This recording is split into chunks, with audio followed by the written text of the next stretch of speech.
Okay, today's video is all about programming for strength, and in particular my absolute favorite way to program for this quality. No matter what lift you're trying to bring up, you can run it year round. It's just the most simple and straightforward approach to programming for strength in my opinion, and that is the top set and back down method. If you've been following this channel for a while, you'll know that we always talk about there's always more than one way to program for any goal. Having said that, once I learned about this top set back down method, I never really looked back, and it's pretty much the approach I take with my clients and myself, and I just run this year round.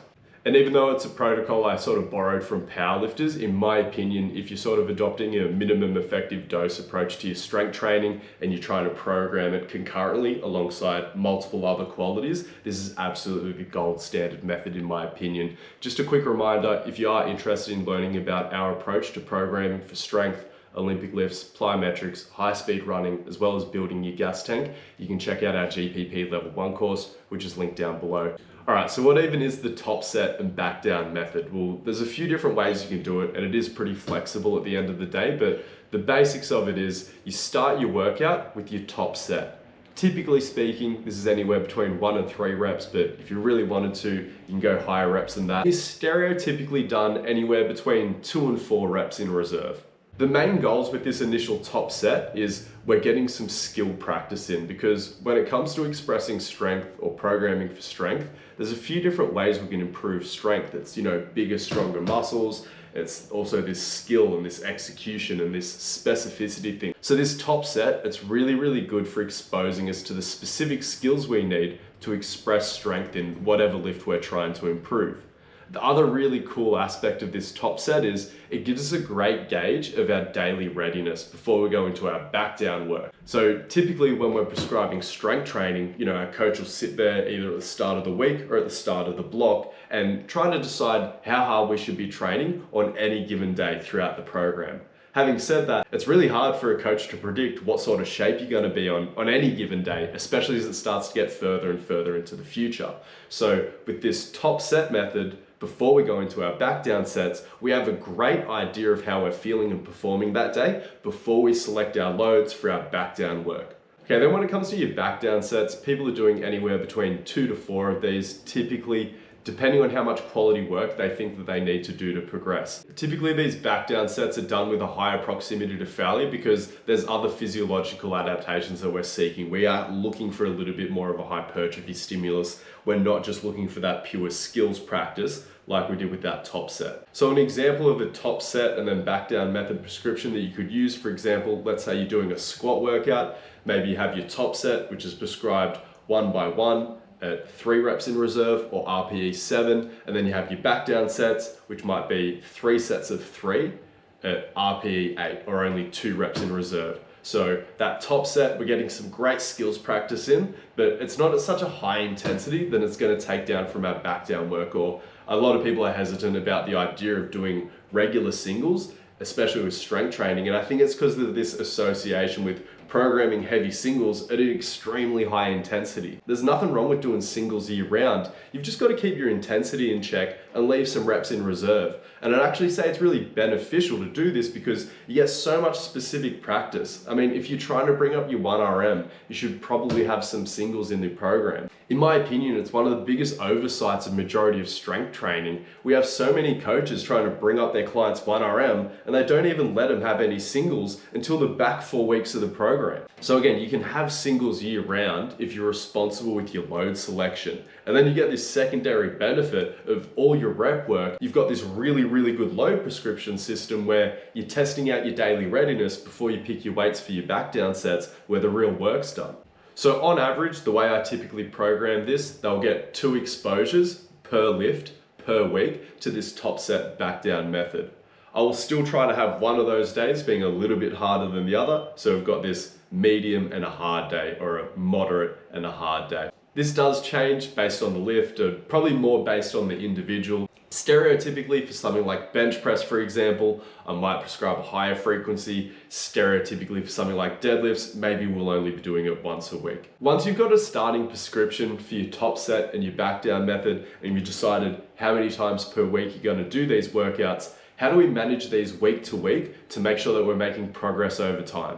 I mean, in all honesty, you don't have to change them. Static programming is one of my favorite ways to program for strength because it's really, really easy to tell if you're making progress or not. At the end of the day, you make progress because you're doing the right amount of hard training, not because you wrote down bigger numbers in the program. So it does take people a little bit of time to get used to the reactive approach to programming where we're not prescribing numbers in advance of the sessions and telling people when they're going to lift heavier weights. We kind of just buy into this process that if we train hard enough, the weights will go up over time. And that's just sort of the way it works. So come up with your prescription and then just track your performance week to week. And by approaching the same workouts again and again and again, and trying to maintain that intensity and that quality of work, you should notice that your weights are trending up over time.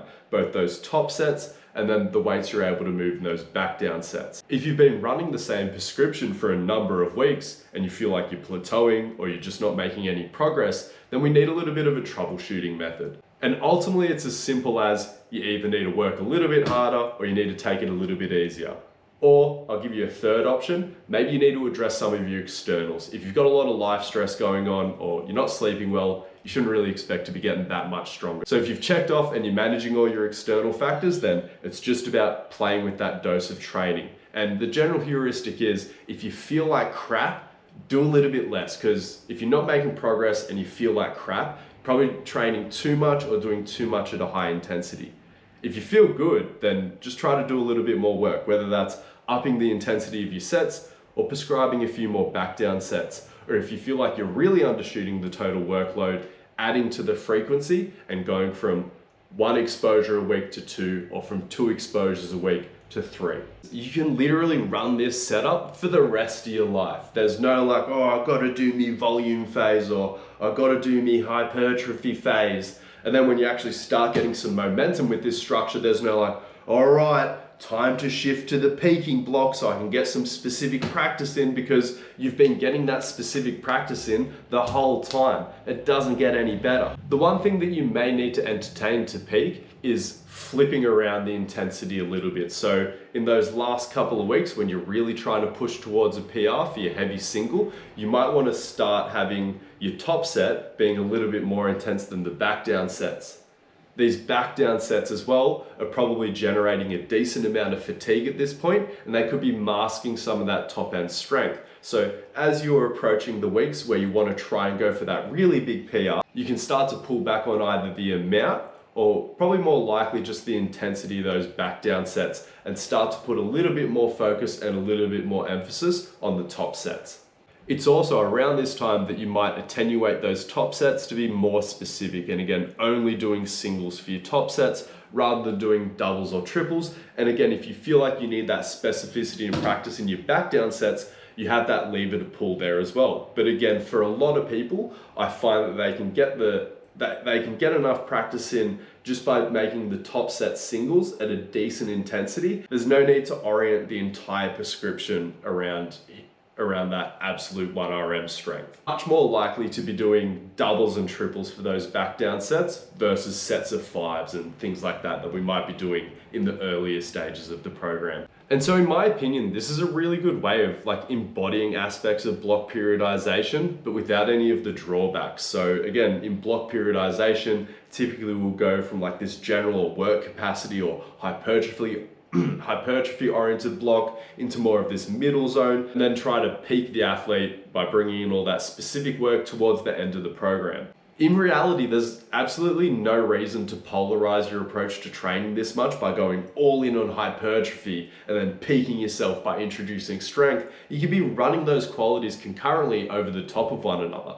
It just seems like a really stupid approach to be like, all right, you're trying to bring up your 1 RM. Okay, the first thing we're gonna do is we're just gonna throw you into all this volume and not practice any top singles. Like, it's just, why? And again, there is a bit of a why, because like all these reps that you do, they build this fitness and it builds all this muscle that ends up assisting you in this expression of strength. But again, the top set back down method's superior because our weight prescriptions for that volume that we are doing, it's so precise because we're testing our daily readiness like 5 minutes before you do those back down sets. Again, you just can't beat that specificity of practicing your heavy singles year round, or like moderately heavy singles. So there you have it. That's a bit of an overview of the top set back down method for improving strength. And honestly, once I discovered the top set back down method, I never really looked back. I couldn't go back to programming just straight sets or that traditional block periodization approach to strength training. In my opinion, top set back down method is just superior in every other measurable way. So play around with it, see how you go with it, and I'll catch you next week with another video.